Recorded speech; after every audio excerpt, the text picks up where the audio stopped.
So far we have seen the fundamentals of measurements, which is common for all types of measurements. From now onwards we are going to see the specific measurements, that is what we are actually do in practice. So first and foremost and very important measurement is displacement measurement. It is important because many other measurements are based on the displacement measurement. For example, force measurement, if you want to make, force is allowed to act over a surface, and that deformation is measured by using a displacement measurement transducer. The transducer reading is converted in terms of the force units. So you find a displacement measurement is appearing later on in other measurements also, force measurement, pressure measurements, for example, another good example, where a diaphragm is will deform when pressure acts. The deformation will be measured by a displacement transducer. We have seen as an example for a closed loop system on electronic pressure gauge. There the pressure for pressure gauge there is also a displacement transducers. So displacement measurement is one of the important measurements in mechanical measurement, and now we are going to see the first the standard for displacement or displacement or length. Length is one of the 4 fundamental quantities. Length along with other length, mass, time, and temperature. So when you want to, as we have seen in the earlier case, measurement means assigning a number to a parameter. Here for a displacement or length, we have to assign number for any given length in terms of standard. So what is that unit? Basic unit. That is what is accepted by all the countries is meter. Meter is the basic unit which has been defined as length between 2 marks in some rod near Paris. That is standard. Later on we had in 1960 we had another standard in terms of Krypton 86, so many wavelengths equal to 1 meter. Now the latest standard is accepted in the year 1982 is the distance travelled by light in vacuum in a duration of 1 over 299, 792 and 458, more or less 3 into 10 to the power of 10. That is the velocity of speed, so many meters. So 1 over this number in that second, whatever the distance travelled by the light in vacuum, that is taken as 1 meter. This is latest standard which can be simulated in any laboratory. As in the case of first standard, if you want to check, you have to go to a place near Paris, but here you can allow the light to pass to travel in a vacuum chamber for this duration of second, and whatever the light that has travelled in this duration is equal to is same as 1 meter length. So that is the unit based on which the measurement is made for length or displacement. Now for the displacement measurement, the standards are available in Clark's table also. For displacement measurement, our main aim is in mechanical measurement to convert the displacement into immediately an electrical quantity. That is actually the transducer. For that purpose, we are using mostly you will find resistance, the passive elements, resistance, inductance and capacitance. These are the 3 basic three elements are passive elements. They are passive elements in electrical engineering. They are used. The distance whatever you want to measure is used to make some variation in resistance, or used to make variation in inductance or in capacitance, and these elements will form part of an electrical circuit, and there you will get a voltage output. This is the basis or concept of making displacement measurement by using these passive elements. First and foremost is say resistance. In this we have got 2 types. One resistance potentiometer, and other one is resistance strain gauge, strain gauge. So these are the two ways in which the resistance made use of in measuring a displacement. And first figure shows, that is potentiometer transducer, that is our resistance potentiometer or potentiometer transducer. It's made up of a resistance Rp, it's a total resistance Rp, and whatever displacement we want to convert in terms of voltage is given to the contact point. So the contact point will moving up and down when we give the displacement of a machine member, for example. So when that point is here, you will go EO 0, as the point moves up, you will find the total voltage of ES is distributed over the full length of the resistor. So as per the travel, you will have a voltage output. So at any instant, the displacement is Xi, and then accordingly you will have a voltage output. Now to get an equation for the output voltage EU in terms of say Xi and ES, we will derive an equation. That is now we are connecting an instrument RM. In case if it is open circuit, A and B are open, no meter is connected. It's an ammeter, it's a voltmeter. If you don't connect this voltmeter, it's an open voltage, open circuit voltage EO. So EO dash, open circuit voltage, that will be proportionate to Xi. If Xi is 0, you have 0 voltage, and of the travel, then of the total voltage would appear here, and so on, proportionate. But once we connect a voltmeter, you find the loading effect. So loading effect, what we have learnt earlier, that will come into picture. So then it is no more, the output voltage is no more linear with the displacement. For that we will derive an equation. So before connecting the voltmeter, whatever be the resistance output as seen from the points A and B in the circuit, A and B, then we will say the RO, the output circuit or output resistance of the potentiometer circuit is that is we have to go from A to B.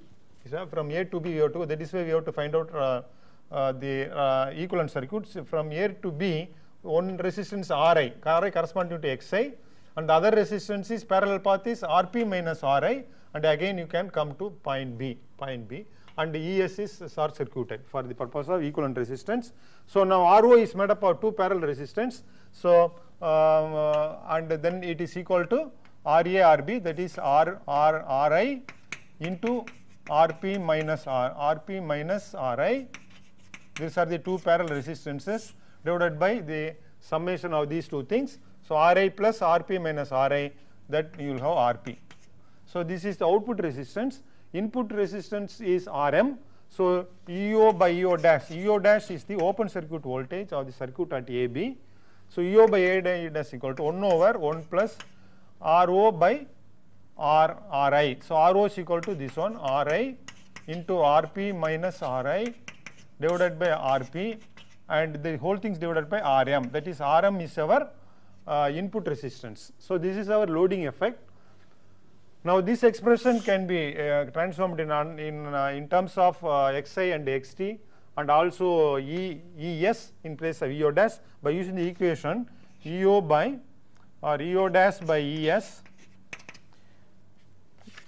EO dash by ES is equal to Xi by Xt.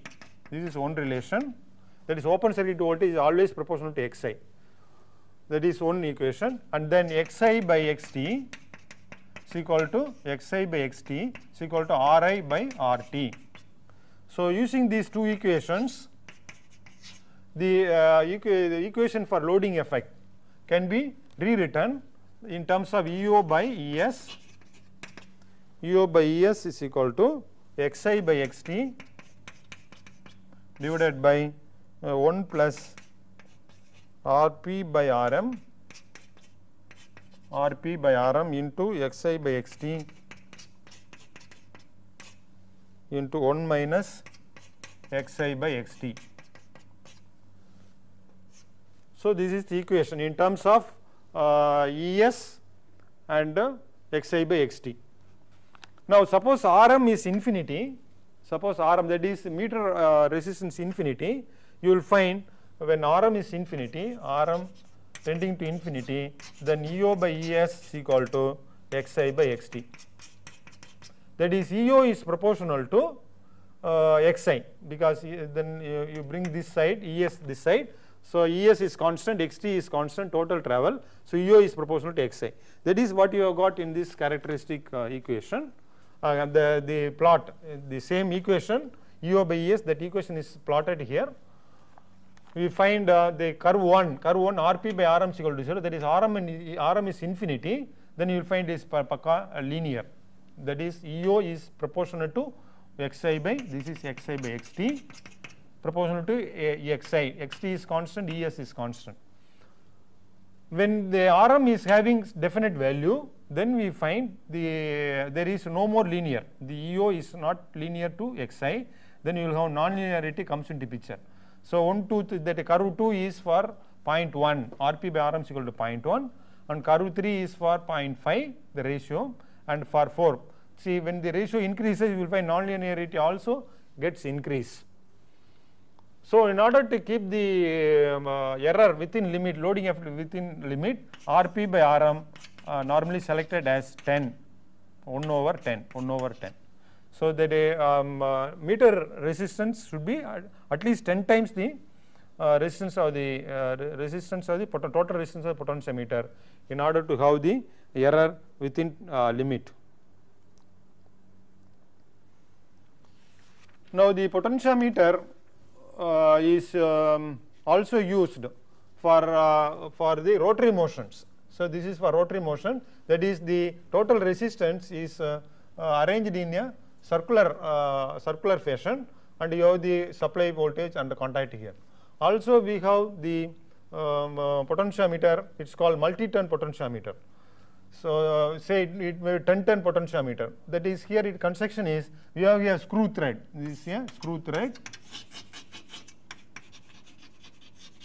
We have a screw thread. So as you rotate, the nut moves to and fro, and the travel is restricted between these two limits. And for making the full travel, probably you have to make 10 turns. If you make 10 turns, then you will find the total travel is there. So proportional to the number of turns, you get the output voltage here. These are the various constructions of the potentiometer. But you find in selecting Rp value, you have to be little bit careful, because it has got certain opposite effects. See, Rp should be, here you find Rp should be small compared to Rm in order to have loading effect smaller. So Rp should be small to have smaller loading effect. But when we consider the sensitivity, here sensitivity is equal to dEO by dXi. Xi is the input motion, EO is the output. So dEO by dXi is equal to ES by Xt. This is our sensitivity of this potentiometer, resistance potentiometer. Now sensitivity is proportional to ES, that is supply voltage. Higher the supply voltage, higher will be the sensitivity for this transducer. But you will find, to have the higher ES, then we find the power rating. Power rating is equal to P is equal to ES squared by Rp. This is the power rating of the resistor, or the manufacturer will specify that much power alone it can dissipate. So when you want to have larger ES for larger sensitivity, the power is always constant. When you increase ES, you have to correspondingly increase Rp also. That means to have higher sensitivity, you should have higher Rp. So Rp should be high for higher sensitivity. So now you find contradicting requirements for Rp. Rp should be small for smaller loading effect, but it should be large for higher sensitivity. So hence selecting Rp, we should be careful. So if you increase too much, then you will find you have got loading effect. These are the considerations when selecting Rp.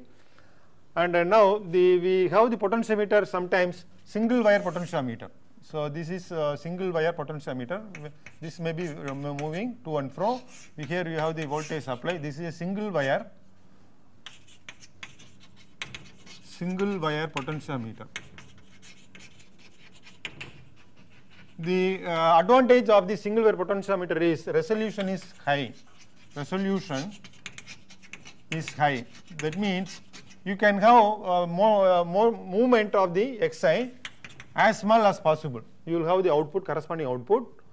But the problem here is the voltage ES cannot be large because this resistance is small. So ES cannot be small, cannot be a large value for having a larger sensitivity.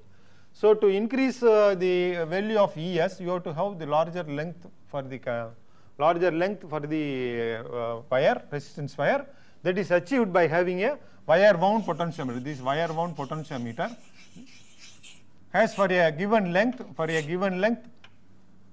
of potentiometer, you have larger wire wound over a spool. But the problem here is the wire wound potentiometer, the problem is the resolution is low.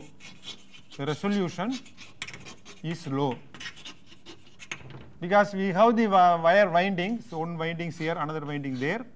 So this is a spool. Similarly, this side also. So when the contact is here, you have one voltage, and until it jumps until it moves over to another wire, the voltage output will be same. So the resolution here is equal to pitch of the winding. So pitch of the pitch of the winding is equal to resolution. Now if you consider the single conductor, within the conductor the voltage doesn't change, voltage output. That means from the middle point, putting the error plus or minus, of the distance here, of the distance other side, you don't get any output change. That is error. Even though motion is there over the conductor, there is no corresponding change. That means error is equal to plus or minus of the resolution. So of the resolution, because resolution is more or less equal to the pitch distance, or equal to pitch distance is equal to the diameter of the wire. So that's why we say our error is equal to half of the error is equal to plus or minus of resolution. So these are some of the characteristics of a potentiometer. A resistance potentiometer, what you have seen, is a very old device, primitive, but still it is used nowadays. Also it is used. Next form of usage of resistance is resistance strain gauge. Very widely used in mechanical engineering as well as in civil engineering to find out the stress in beams at different points. Very widely used. This effect was found out by Lord Kelvin in the year 1856. Yeah, 1856. Lord Kelvin found out this effect. when your metallic wire is strained, the resistance is changed. That is physical effect that is being made use of there. Now there are in the strain gauge there are two main types. One is unbonded strain gauge, other one is the bonded strain gauge. Unbonded strain gauge came earlier, that is first it was made in 1931. Yeah, 1931. This came into picture 1937. So such an unbonded strain gauge, one such strain gauge usage is illustrated in this figure. How this unbonded strain gauge is fabricated and made use of. And the bonded strain gauge which came later, you find again there are two types, wire gauge and foil gauge. In wire gauge itself you have got flat grit and helical grit. Flat, that is made up of wire. Here it is foil. So the wire is found in two different ways, flat grit, that is what is shown here, flat grit. So wire is taken in zigzag fashion, and whole thing is fixed in paper or plastic backing, two such packings, and there will be cement to hold this in between the paper packing, and you will find the whole thickness, this wire is of the order of 25 microns diameter, 25 microns diameter, and with the thickness of the paper and the cement and everything will work out to 70 micron. The whole thickness of the strain gauge will be 75 micron, so to say. So this is a flat grid. Instead of flat grid, it's also we have got helical grid available in the market. That is, you have a core, a paper core, whatever it is, a flat piece. On this, in helical fashion, the wire is wound. Same wire is wound in this, and the whole thing is embedded. Whole thing is fixed in two paper packings or plastic made up of plastic backing of very thin, very thin. And the total thickness of the whole strain gauge will be of the same order of 75 microns. They are also available, because here it is helical grid, is easy to wind and make it. Whereas the foil gauge is made up of electrochemical machining, electrochemical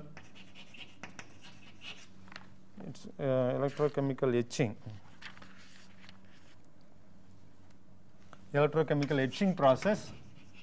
By that we make this foil gauge. Here the thickness is of the order of 4 microns. The whole thing is again fixed in paper, thin paper, and with the cement it is held there. The main advantage of this foil gauge is for a given cross section you got more surface area, and also it is a rectangular cross section, the whole configuration. So it gets better bonded than the wire gauge to the any base material. And since surface area is more, we find it is heat conducting capacity also is more in case of foil gauge. So nowadays foil gauge are easily available in the market. So these are the different types in bonded strain gauge. Mainly 3 types in bonded strain gauge, and unbonded strain gauge, the usage is illustrated here. We have, for example, we have a fixed base, and it is surrounded by a moving frame supported by springs, say 4 springs, leaf springs. Yeah, it cannot stand just on in space. So from the base, it is the moving frame is supported from bottom. Say 2 or 4 numbers, we can support this frame. It's a moving frame. This is the moving frame. Moving frame means it is within the gap only it can move. Later on it will be hit this middle projections, fixed base. So within this gap it can move. With the spring support will deform. When you move this, the spring support will move. And this motion of the frame is measured by using the 4 wires, that is wire 1, 2, 3 and 4 wires. Now the wires are fixed in such a way that it is elongated, it is pulled little bit and then fixed to the pin here. That is in the assembly condition, you have to assemble the wire under strain. We find the 2 strains are 2 wires are pulling the frame. See in this direction, the other 2 wires will pull in the opposite direction. So 2 wires pulling in one direction, other 2 wires pulling in the opposite direction. Net force on the frame will be 0, and so it will take a neutral position when you assemble all the 4 wires. The wires are assembled in tension. It is because the wires cannot take any compressive load. It will buckle. So in order to use this instrumentation for both the direction of motion of the frame, when we want to measure, then the wires should be assembled under tension. That is, the natural distance between the frame point in the frame and this will be smaller. So you have to pull it and then assemble the wires. And now you find, suppose we give you a motion. So in this direction, left to right, we give you a motion to the frame left to right. Of course, motion is limited, say 1 mm, within 1 mm only. So if assuming the gap is 1 mm, within 1 mm only we can give the motion. Suppose it moves this direction, what will happen? The tension in wire 1 and 3 will increase, and the tension in wire 2 and 4 will decrease for this motion. So that means 1 and 3 which are connected in a bridge like this, where the tension is increased are opposite arms, and where tension is decreased in the other pair. So you will find 4 times it is a full bridge. Say in 2 wires tension is increased, other 2 wires tension is decreased. So you find a resistance increase in the opposite pair, in the other opposite pair resistance is decrease. So you find a full bridge effect there. That's how the 4 wires. That's why it's called unbonded strain gauge. Strain gauge is made up of the 4 wires. Now we have all the semiconductor strain gauge. Semiconductor strain gauge also available. They have got very high gauge factor. Now, what is a gauge factor? We will derive an equation. Gauge factor of strain gauges, gauge factor. See, for any metallic wire, R is equal to resistance of the wire is equal to rho L by A, where rho is the resistivity and L is the length of the wire. So suppose this is the wire, this is the wire, length of the wire, this is the area. A is the cross sectional area.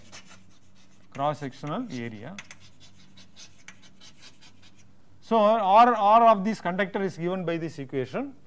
Now take logarithm on both sides. Log R is equal to log rho plus log L minus log A, and differentiate both sides. Dr by R is equal to d rho by rho plus dl by L minus dA by A. That is differentiating this equation. Different equation 1, we get equation 2. Now dA by A, now A is equal to pi d squared over 4, pi d squared over 4, that is d is the diameter of the wire, So if you find dA by A, you will get from this you will get dA by A is equal to twice d by d, by d 2 twice dd by d, and that is equal to, in terms of Poisson's ratio, minus 2 nu dl by L, because the contraction is proportional to the Poisson's ratio in terms of linear strain. So we get nu being Poisson's ratio. Now substituting this equation, this in the equation 2, you have got dr by R is equal to d rho by rho plus dl by L plus 2 nu dl by L. Now divide the whole equation by dl by L. So dr by R divided by dl by L is equal to 1 plus d rho by rho divided by dl by L plus 2 nu. Now this dr by R by dl by L is called the gauge factor. This is the gauge factor of the strain gauge. What does it represent?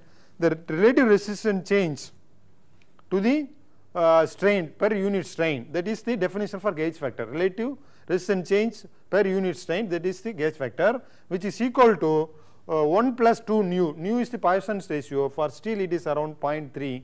So twice 0.3, 1.6. 1.6 comes from the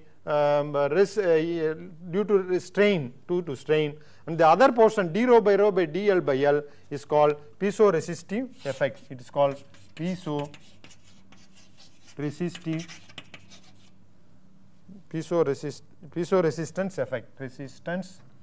Piezoresistance effect.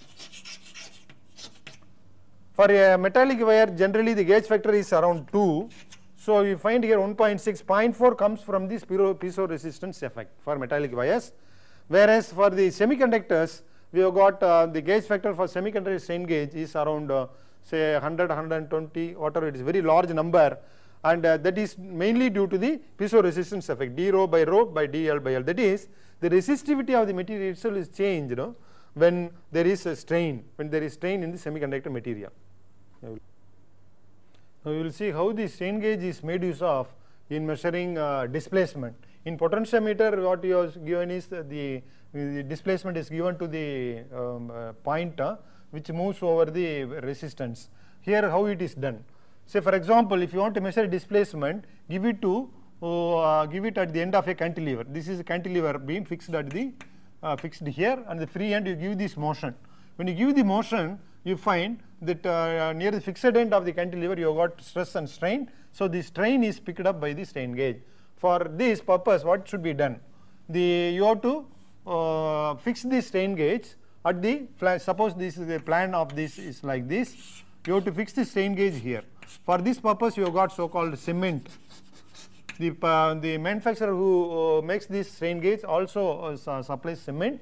So with the help of a cement, suppose with the help of a cement, you have to fix the strain gauge to the base metal, and then you have to wait for put a small weight over it and wait for a few hours, 6 hours or 12 hours. Then you will find the strain gauge will become part of the metal. That means whatever the strain that happens that occurs in the base metal or the cantilever, it will be transferred to the strain gauge. It is because, as you have seen in the flat grid, see, flat grid is somewhat like this, embedded between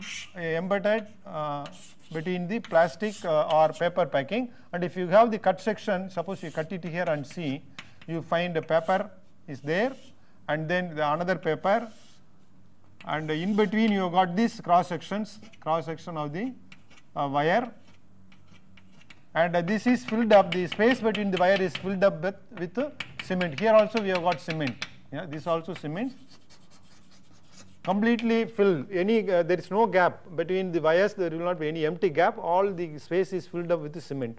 Because of this construction, we find the wire can also take up any compressive strain. Free wire cannot take compressive stress or strain because it will buckle, but here there is no space for buckling as it is manufactured. So the wire can take up both tensile as well as compressive strain. So such a strain gauge is pasted, one for example one at the top of the cantilever, and the displacement is given here. There is displacement, suppose due to this displacement this will bend like this, to that extent it is strained. That strain is picked up by the wire, and when there is a strain, what is strain? Strain is equal to dl by L, that is our strain. What you have seen in the equation, dl by L is the strain. When there is strain, then corresponding you have got the gauge factor multiplied with the strain, you have got this resistance change in the strain gauge. This is what is happening. So you give the motion to the end of the cantilever, and the motion is measured by using the strain gauge. So in this process, we should know the direction of the strain.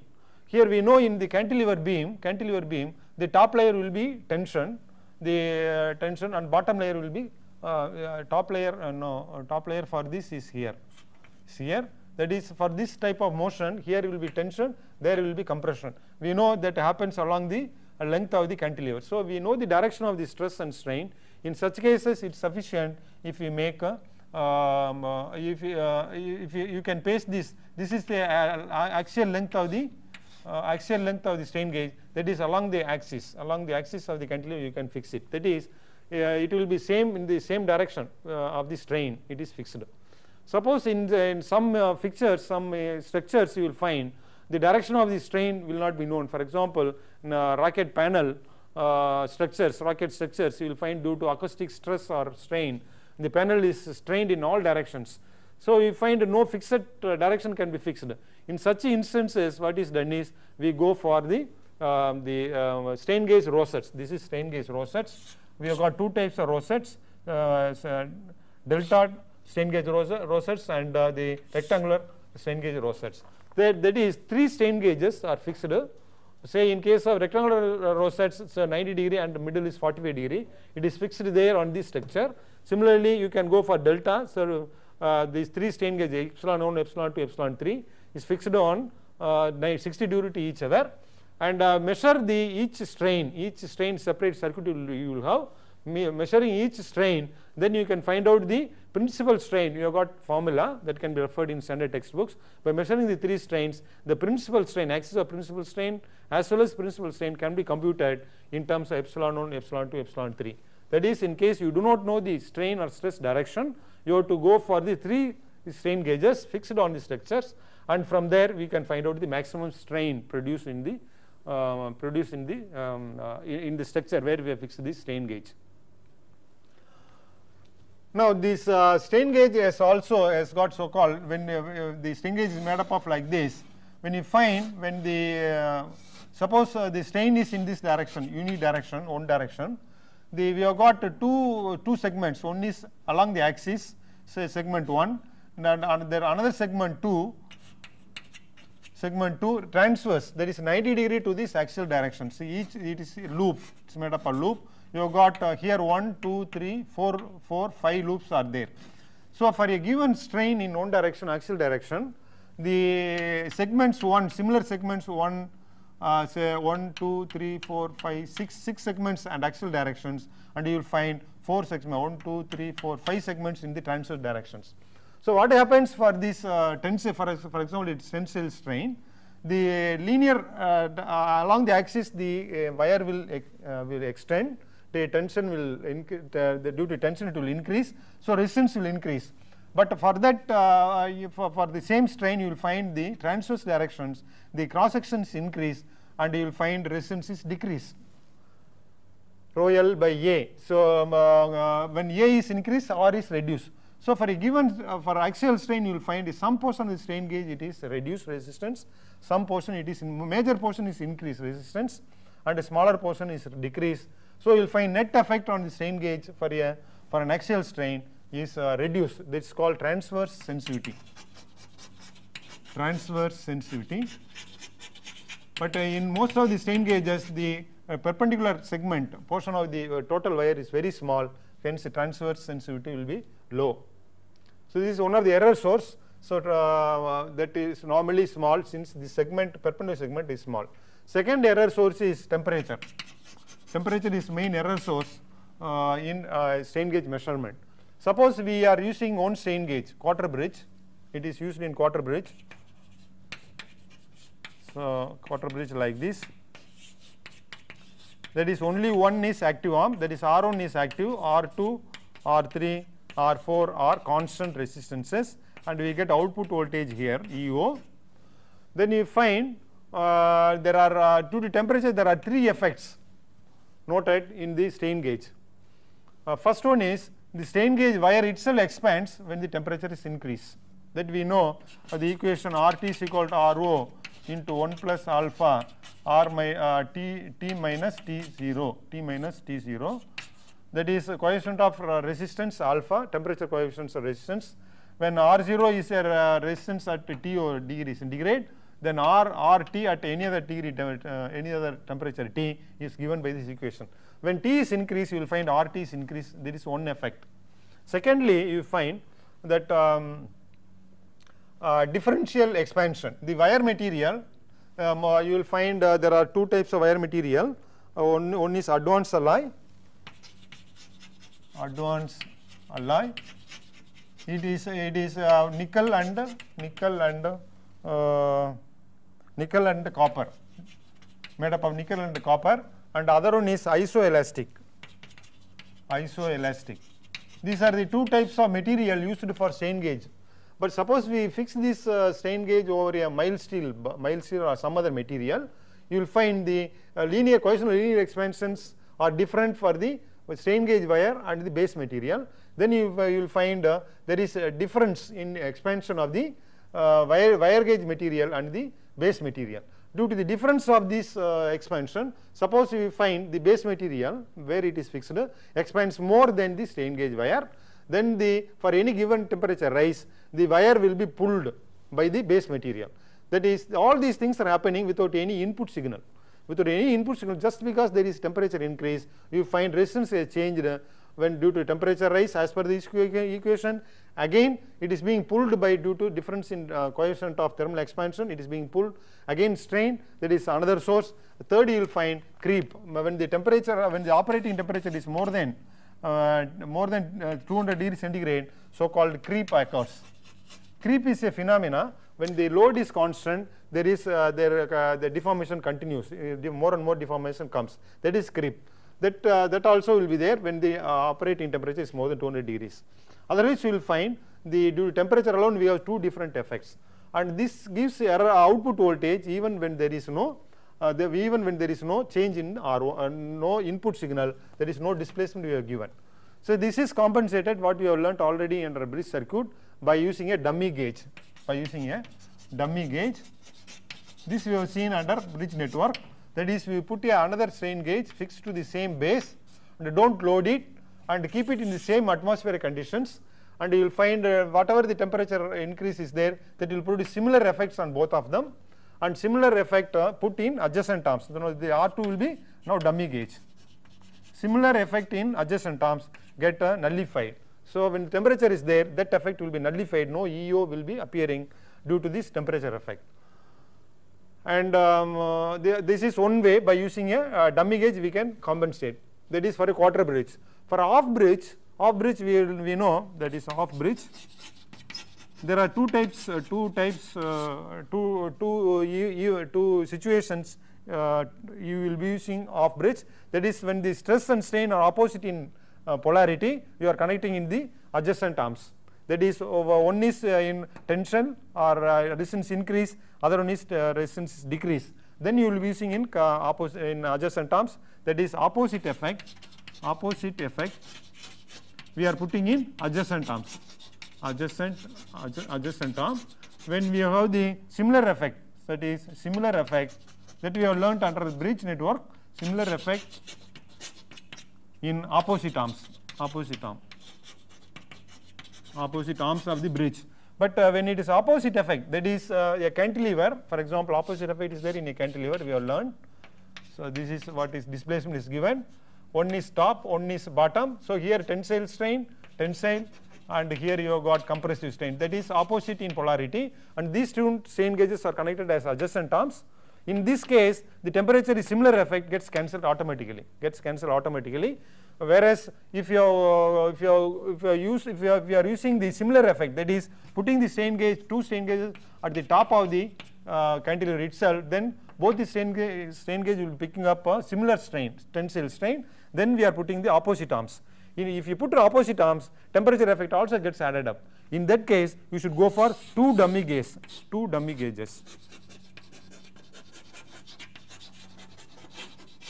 The two dummy gauge in plus one dummy gauge, you put one more dummy gauge, same material dummy gauge, and here you got two, one behind the other, and here you will have the because all the four strain gauges will be simultaneously affected by this temperature, and you will find that effect will be 0. So in case of the similar strain, we have to use the other two arms as the dummy arms and connect them accordingly in the bridge network. If it is a full bridge, so that is in the cantilever. So suppose this is the cantilever. This is X side displacement. So displacement is given there, and we have the suppose this broad sheet made up of, and you have got two strain gauges R1 and R3, and that is R1 and R3, one behind the other, and we place other two pair R2 and R4 at the bottom of the cantilever. So that means all the four are active, and two in one direction, other two in opposite directions. In such a case, you find the temperature compensation is automatically there. So since all the four arms will be affected in similar way by temperature, it gets cancelled out. Whereas signal is opposite, you will get proportional to the signal. So that is the temperature compensation for different usage of the strain gauges, either quarter bridge or off bridge or full bridge. You have to adopt this temperature compensation. Now one more point you have to see is signal noise ratio. In most of the applications, we find the strain produced in the base member should be of sufficient magnitude. If it is very small, you find signal noise ratio will be very small. If the strain produced is small, then voltage output will be small, and the noise in the instrument may be more. Noise is coming, we have learnt under amplifier, Johnson's noise, and so in terms of some microvolt will be there, and our signal should be much more than that noise. This is what is meant by signal noise ratio. Otherwise, if signal is small, say if signal is also of the order of few microvolt, that will be lost in the noise. So you don't get any which is signal, which is noise, that can be found out. So signal noise ratio is of around 100 or 200. We should ensure. That is possible only if you deliberately make a bar. Suppose you want to fix a strain gauge over a bar. Suppose this is a bar. If it is an existing bar which has been designed for the strength. If it has been designed for strength, and pasting strain gauge on this, you will have the only very small strain only will be there, small strain. and in that case voltage produced from the bridge will be very small, signal noise will be small. So what you are supposed to do is weaken these cross sections, so make it smaller dimension and then put your strain gauge here. So this is little bit problem in the sense you will find a dimension will be small for a larger strain and you cannot paste it. For that purpose what is done is instead of a solid piece you go for a tubular constructions. So from here to here you have the tubular constructions and you fix with a flange you can fix. Have a flange with a bolt and middle portion alone is the tubular, the other portion are outside it is solid piece. Now you can paste your strain gauge, one here, one at the other side, and so 2 or 4 means Poisson's configuration you have to fix. So you have to ensure sufficient signal noise ratio. That is possible only if you weaken the surface, sufficient noise ratio will be there. As an example, it is worked out. Suppose there is a strain of or a stress of 60 bar,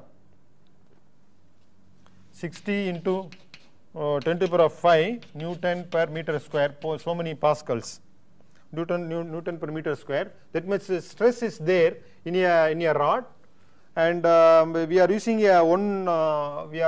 one strain gauge of 120 ohm, 120 ohm strain gauge. Gauge factor is 2.1, and in this case EO will be output of the bridge, quarter bridge will be 0.11 millivolt.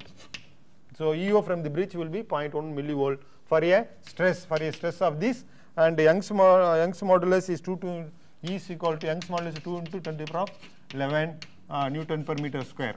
So we have for this we have a strain of 3 into 10 to the power of 5, 3 into 10 to the power of minus 5. This is a 0.3 micron, and that is giving rise to EO, which is equal to actually it is obtained 14 ES into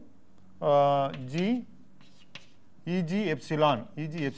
That is the output of the bridge, and this supply voltage is assuming for a strain gauge 30 milliamp, because this capacity of the strain gauge to dissipate the heat energy limits the current carrying capacity. For 30 milliamp and 120 ohm as the resistance, you have got 2 ohms will be there, 2 ohms across this voltage supply. So 240 ohm into 0.3 milliamp running will give rise to a voltage of 7.2 volts. So 7.2 volts supply ES, and G is 2.1, epsilon we have found out. So we find a voltage output of 0.11 millivolt. And for this if you use an amplifier, the noise voltage Vn is obtained as root of 4k TBR, where T is the temperature, higher temperature, and K is the Boltzmann constant. This is Boltzmann constant. B is the bandwidth. B is the bandwidth of the amplifier, and R is the resistance of the strain gauge. Now if you substitute, here you will have around 0.45 microvolt. So noise voltage, this is the noise voltage. Noise voltage is 0.45 microvolt. Our signal is 0.11 millivolt, giving a signal to noise ratio, that is noise is equal to 244:1. 244:1. This is a good signal noise ratio. Suppose the stress is instead of, that is the case when we are weakened. When you are weakened, you will have sufficient stress. Suppose we paste the strain gauge in the existing rod, and if it is the stress is only this much, 0. Stress is equal to 0.060 into 10 to the power of 5 Newton per meter squared, then you will have EO as EO is equal to 0.11 microvolt. That is, in this case we find noise is larger, noise is 0.45, 4 times larger. So we find signal is lost in this case. That's why we should not paste the strain gauges on any existing rod. any existing machine. Suppose we want to find out stress or strain in a automobile part which has been designed already for strength, there we should not paste the strain gauge. That part you have to remove it, put a weaker part and paste it, then you will have sufficient stress strain. That is, you are deliberately weakened the part, but the weakening should be done below the yield stress. If you go to plastic region, then it is plastically deformed, it will spoil the whole thing. So within the elastic limit, you have to weaken the part and then paste strain gauge, so that we can have sufficient signal to noise ratio of the order of 244.1.